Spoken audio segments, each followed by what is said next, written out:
Nous arrivons enfin à Vienne, après un voyage très long depuis Rome.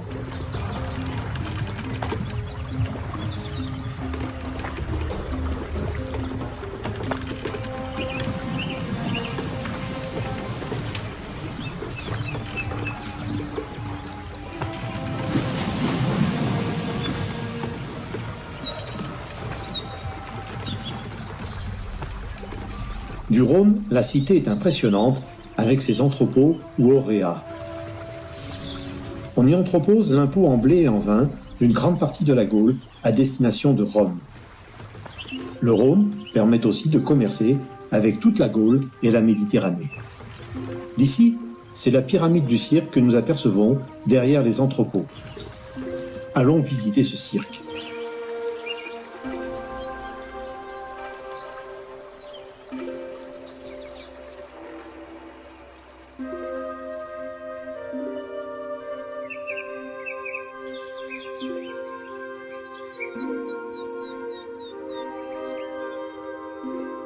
Nous entrons par la porte triomphale et pouvons déjà apercevoir la Spina au centre de la piste.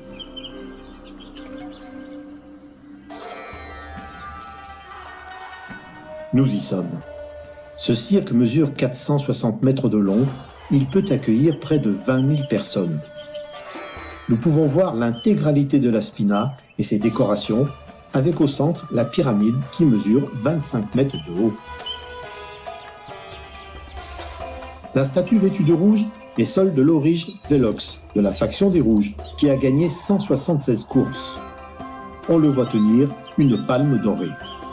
Mais il a subi un naufrage mêlant plusieurs chars. C'est le sparceur de la faction des Verts, en arrosant la piste, qui a jeté son seau sous les pieds des chevaux de Velox. Maintenant, nous allons au Forum.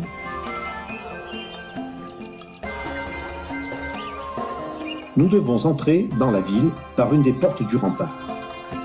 Ces murs mesurent 8 mètres de haut et 7 km de long. Il est plus grand que celui d'Autun et c'est même le plus grand de toute la Gaule. Mais ces fortifications n'ont jamais servi.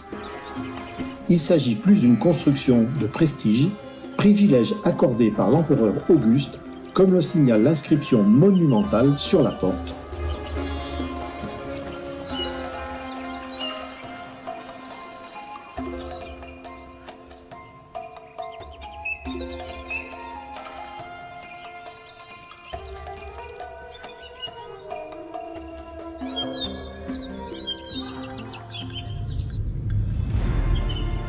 Voici donc l'entrée du Forum. Il se trouve juste derrière ces portiques. Ici, nous apercevons une des nombreuses fontaines publiques de Vienne, offerte par Decimus Sulpicius Censor. On peut lire sur cette inscription qu'elle a été reconstruite par sa fille Sulpicia.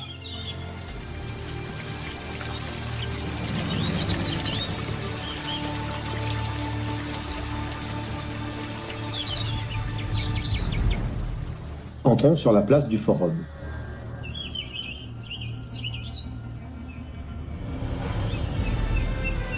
Nous ne voyons que le temple lorsque nous pénétrons sur cette place. Il est beau et ses couleurs sont splendides. Pourtant, il a l'air d'avoir été reconstruit en partie. En fait, à la suite du tremblement de terre sous l'empereur Caligula, une grande partie de la ville a été reconstruite. Ici, la colonnade a été refaite tout de suite après son effondrement. La cella est ouverte. On aperçoit la statue de l'empereur Auguste. Ce temple a donc été construit en son honneur. Maintenant, nous montons au théâtre, mais avant, en passant, nous allons voir la salle d'assemblée du Forum.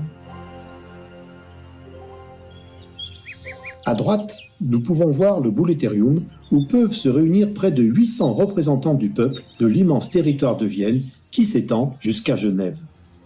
Cette salle de réunion est rare en Gaule, on n'en connaît qu'en Orient. En fait, c'est la seule en Gaule, car il y a beaucoup d'habitants d'origine grecque à Vienne. C'est pour cela qu'on a aussi un stade qui se trouve à l'est de la ville. Le théâtre est juste au-dessus, allons-y.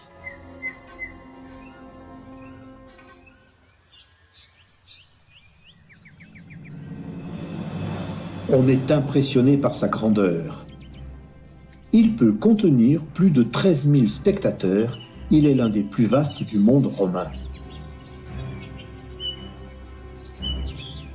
On remarque que le dieu Bacchus est très présent dans les décorations. On aperçoit sa panthère sur la frise du pulpitum, ainsi que les silènes qui accompagnent le dieu. Bacchus est adulé à Vienne, dont le vin est le meilleur de tout l'Empire. Il y a même une grotte secrète qui lui est dédiée. Et au-dessus du théâtre, on peut voir le temple de Castor et Pollux.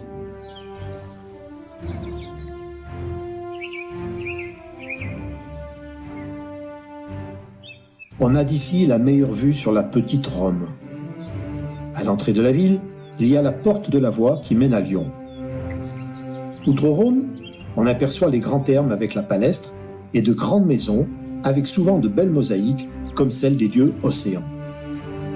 Dans l'axe du pont, sur notre rive, il y a encore tout un quartier de riches habitations. Plus au sud, nous pouvons voir les grands entrepôts. C'est par là que nous sommes arrivés. Puis le cirque. Sur notre gauche, voici l'Odéon que nous allons maintenant visiter.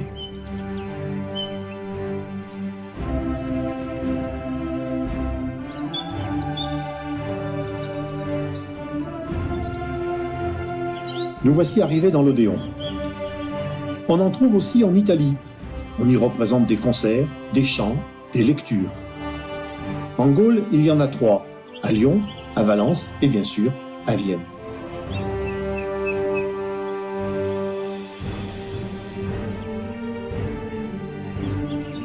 Devant l'entrée, nous découvrons le buste de Néron. L'Odéon a été construit sous son règne. Il était un grand adorateur des arts lyriques, tout comme les Viennois. Le poète Martial, au 1er siècle, a mentionné dans ses écrits qu'il était fier d'être déclamé à Vienne. Et rappelons son épigramme « Demain serait trop tard », vit donc dès aujourd'hui.